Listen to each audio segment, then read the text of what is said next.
If you have a question for any of our panelists, just put your hand in the air. I'll come to you with a mic, and we are going to take about 15 minutes. We could take a, if it needs to go longer, that's fine. Okay.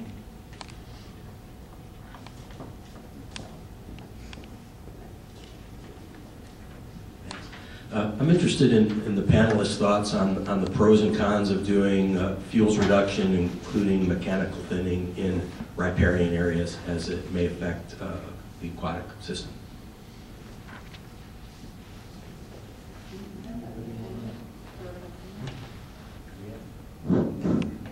To test. I guess my perspective on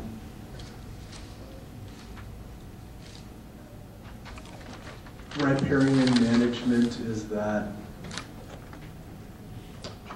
it's really necessary in some cases, and it's sort of on a case-by-case basis. I was just actually having a conversation about this over the break. I mean, there are certainly riparian areas that I've seen where, like, there's a bunch in the sort of central Nevada, Lahontan cutthroat trout areas where there's been really progressive grazing management, and the riparian habitat has recovered significantly over 20 years, and there is, as a component of that grazing management, still riparian grazing that's allowed, and even though the riparian habitat has recovered significantly, it's still far from ideal aquatic habitat and heavily impacted.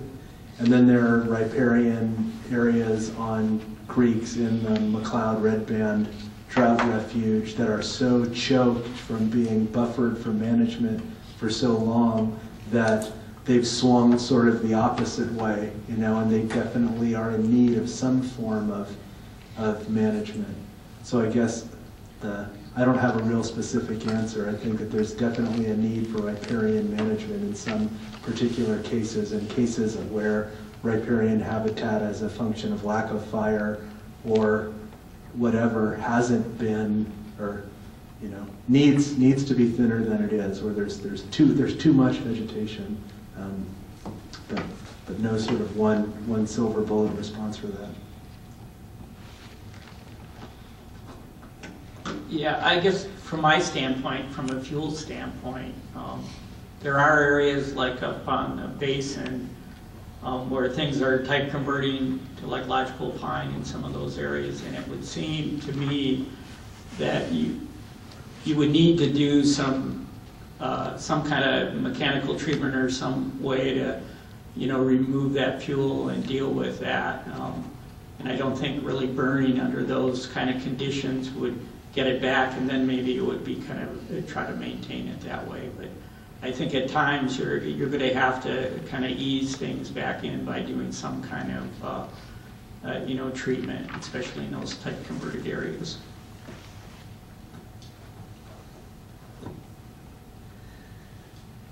I have planned riparian silvicultural treatments, mechanical silvicultural treatments, and I have resisted mechanical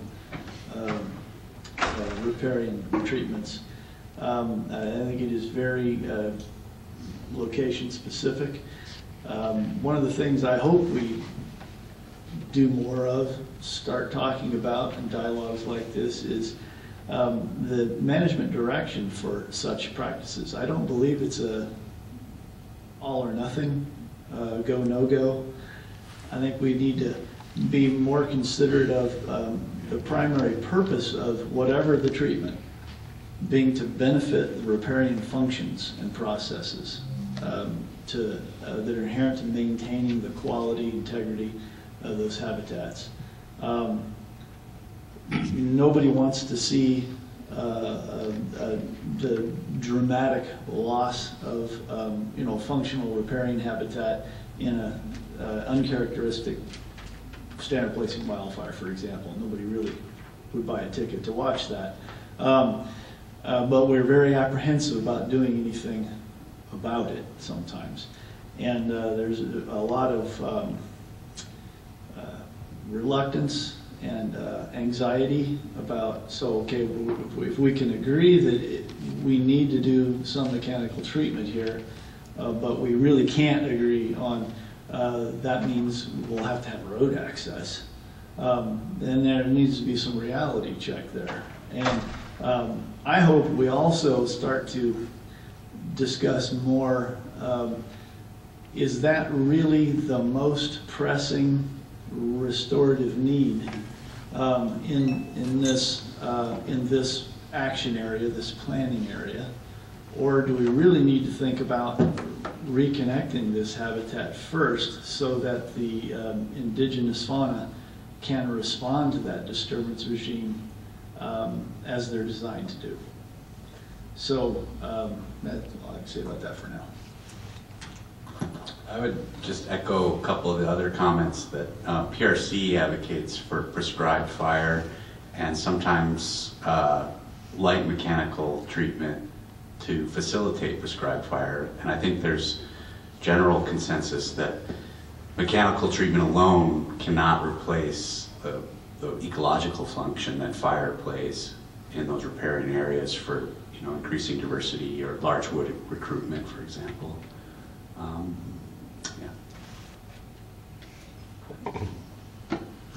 I'll try not to touch the part of this I'm not supposed to touch here. So, well, I think what you're hearing, David, is that, I think we all kind of agree to some extent that there's some situations where mechanical treatments are perhaps a necessary evil, in some places where they're too much of an evil and they'd be avoided. I think from the water quality point of view, if you look at the effects of severe fire in riparian zones, it is a drastic effect. It tends to have a suite of conditions we'd like to avoid, and so if treatments can help us avoid those, there are certainly situations where that should be used. But if you look at mechanical treatments or even hand thinning, you're going to have effects. You've got the compression of the equipment that's going across the soil.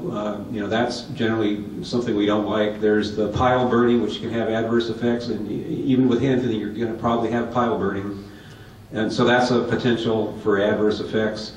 So I think well, I won't speak for other people, but I think there would be a lot of benefits to, I think what Phil was suggesting is that maybe we go in there hopefully once in some areas to treat mechanically as lightly as possible with exclusion zones on the streams, and with there's a lot of new equipment out there that wasn't available 30 years ago, low ground pressure equipment that can be used with less effects than a D9. And then after that we could reintroduce fire safely and maintain conditions with the fire.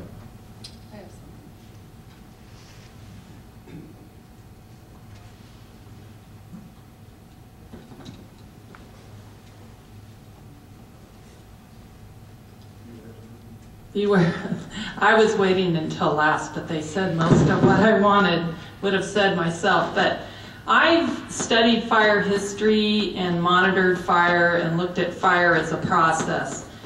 And as an ecological process, what was its role historically in riparian areas in the Sierra Nevada? And it really depends upon the context. There's not a lot of published literature out there on riparian areas, but there is a little.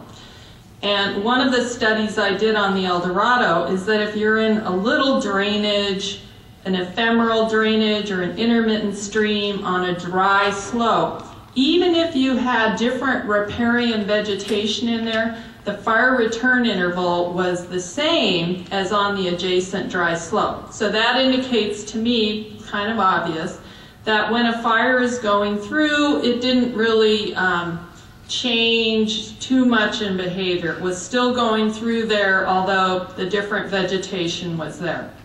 Then on a perennial stream down at a lower elevation, north-facing slope, very, very much more mesic, wet vegetation. Pacific yew, for those of you that know that, which it has thin bark and people think of it from the Pacific Northwest.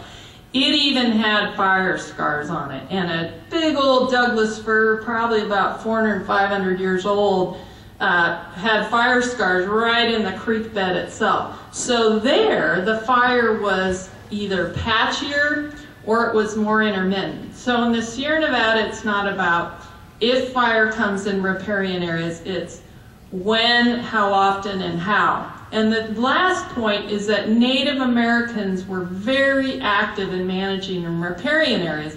And people like to debate the role that they had in riparian areas, but if you go on the wiki in chapter 1, you'll see a picture of my friend Frank Kanaka Lake, who did his research on fire restoration in willows in the gravel bars next to the Klamath River. So there's a lot of knowledge of the history of burning in riparian areas for basketry materials and perhaps other fisheries habitat enhancement. And sometimes, how much we don't know, that was in the spring. So we think of when is a characteristic time for fire, when is an uncharacteristic time for fire. It's probably broader than we think. Lastly, I think we need to be open to all types of treatments. And I started out looking at old growth, and I used to say, whoa, be careful in old growth. And for a lot more time I was, be careful in old growth. And then I keep seeing it burned up. And at this point in time, it's not that I don't care what kind of treatment, but it hurts me to think of this resource we're managing for with 300, 400-year-old trees that is having effects we don't want. So do something, and it's the pace and the scale. And I would say the same thing applies to riparian areas. It's the pace and the scale. So we can be light in our treatments. We have new equipment. Bill Wickman's going to talk about this afternoon. I'm certainly an advocate for more burning, and it's possible in more conditions than you think. Just let the burn bosses decide how to ignite it. But we need to do more, and more. That's the bottom line to me. Thank you, Pamela. Do we have another question?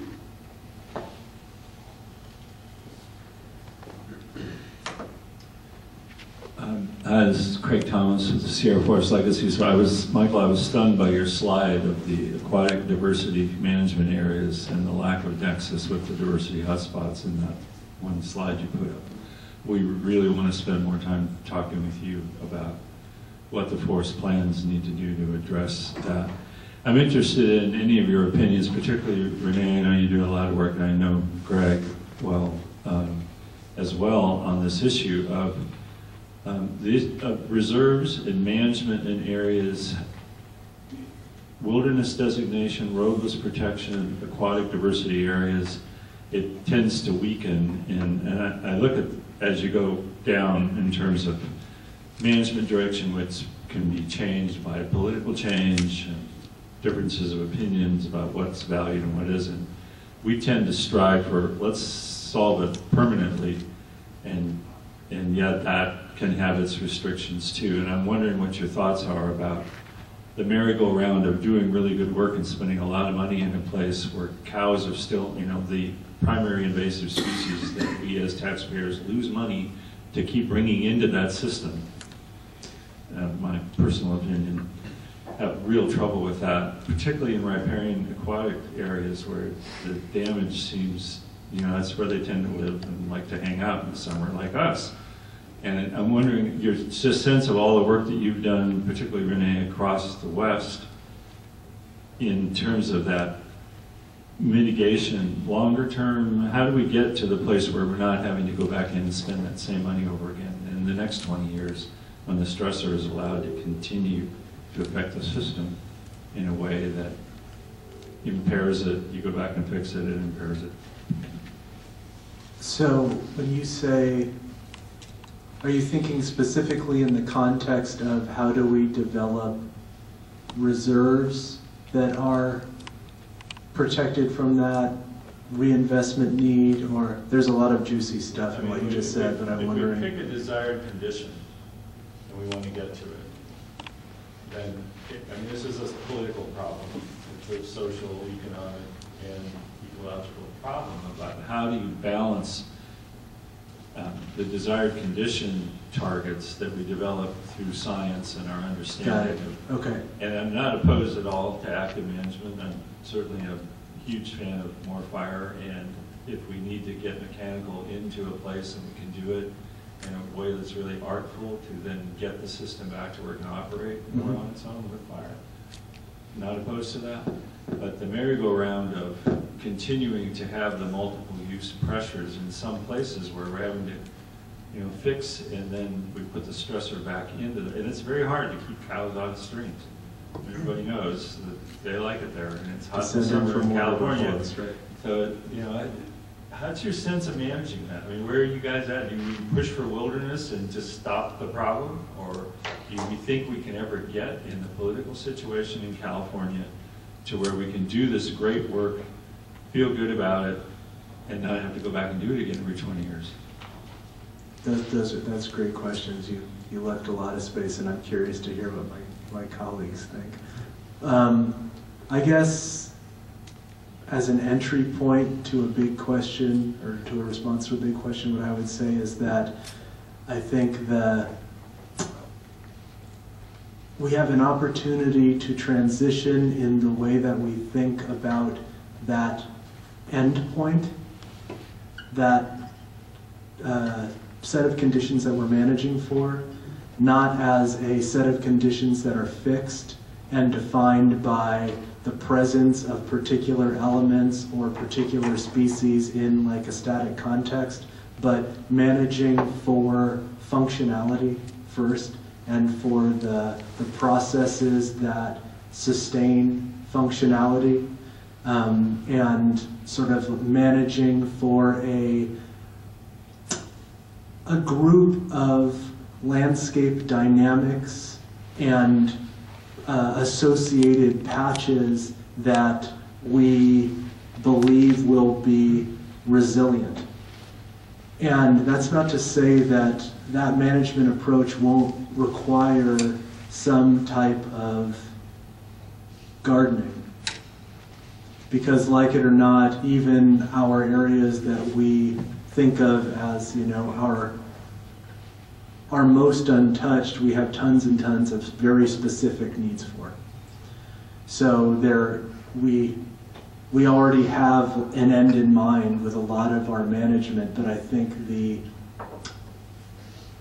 we've definitely been limited in the past by the extent to which we have defined our targets in a way that are static and decoupled from the processes that allowed those targets to come into being in the first place, or in our reference systems, or what have you. So, to use meadows as an example, one of the,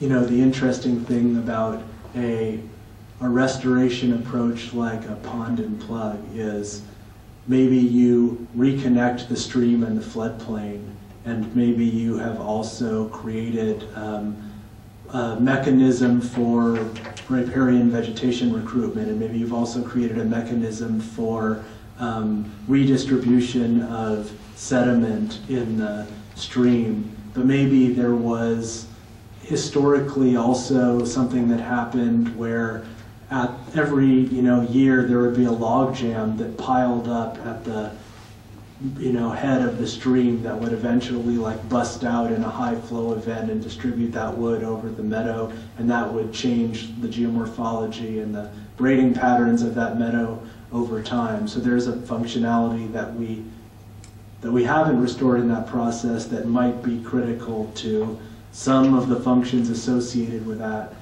system. And if we had begun by, instead of trying to get to a particular set of habitat features that were more static, and instead focused on what were the mechanisms that shaped habitat initially as an entry point to where we needed to get to, we might have ended up with a different prescription for restoration. That's not to say that I don't think those projects are good or have good application. It's just more of shifting our mindset to one that's more process focused. And related to that, I think there's an opportunity for us to do a better job of valuing habitat and creating systems for habitat valuing, systems for ecosystem service valuing that are not coming at it from the species-specific angle, but that are grounded in those habitat functions, and that we have our existing regulatory paradigm that's all about species-specific focus, but you can still create a function-based framework that all those species-specific focuses roll up into. So we're managing our habitat, thinking about its functionality, and then when you've achieved a big range of functionality, you like have some assumptions about that being the most sustainable thing that you can provide for the range of species that need to use it, you know, including humans, and kind of the most fiscally responsible restoration action, because it's the one that, by virtue of having those processes be functional, will require the least amount of resource input for that gardening over time. Thank you. Does anyone else want? Oh, okay.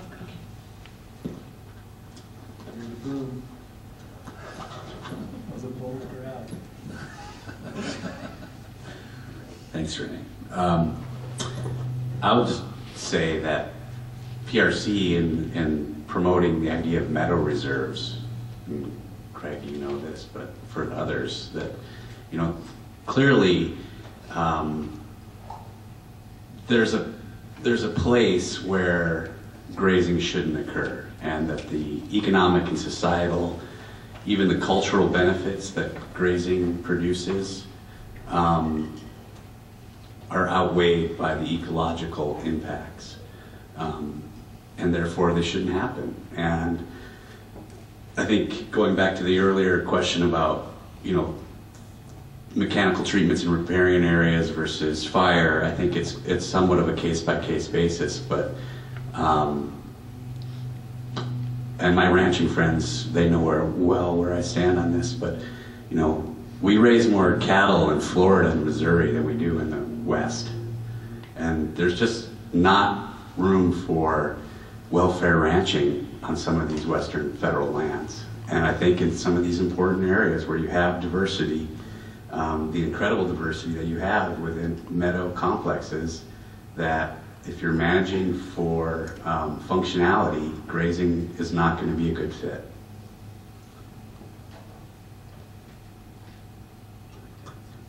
Oh, yeah. Yeah, Craig, I'd like to thank you for raising this issue. I think it is, you know, one of those elephants in the room kind of situations, so I'm glad we're talking about it. I think when you look at a lot of the range allotments that the forests manage in the Sierra Nevada, there are a lot of situations where you have riparian land, and that's the only land that's really possible to use for cattle grazing. So,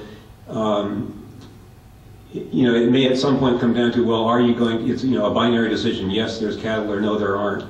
You know, there are some intermediate solutions. I think one of the things that we'll be showing in our best management practice report that will be coming out is that at least our BMPs as of 2010 were not as effective as we'd like them to be, and a lot of the reasons that they weren't were because cattle were impacting stream banks, and so we were seeing those effects and would like to do something about that, and whether you know, exclusion would be one alternative that would certainly work. Like you said, though, it's a political issue. There's a lot more involved with it than just the water quality effects, but we are required to comply with the applicable water quality laws, and as you're well aware, we went through a 2-year process to try to get a waiver that would cover range management with the Forest Service, but you, among others, agreed with the Cattlemen's Association that that wasn't a good idea. So right now we don't have that waiver. I think that would have been a good step to address some of these concerns, and I'm optimistic that in the future we'll have something like that. But certainly, you know, there are some concerns with grazing, and I think that as an agency we still need to be aware of that, and the status quo is not working all that well.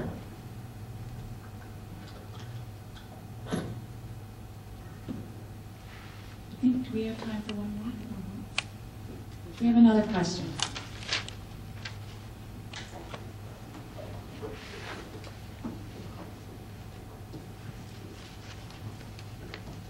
Maybe I can make mine really quick. I had a follow-up to David's question in terms of what are the main concerns that we really have in terms of mechanical treatment in the riparian zones. I heard Barry address the water quality soils issues. We actually have some research going on now about pile burning and Tahoe Basin and riparian zones. That kind of research would suggest you could do it at a fairly small scale. Some of the questions that I think that Joanne was hinting at with the productivity of opening up light into these areas might be something you have to address on a larger scale. I'm just wondering if people have a sense for which questions are really important to address, because that would help inform what research projects we really need.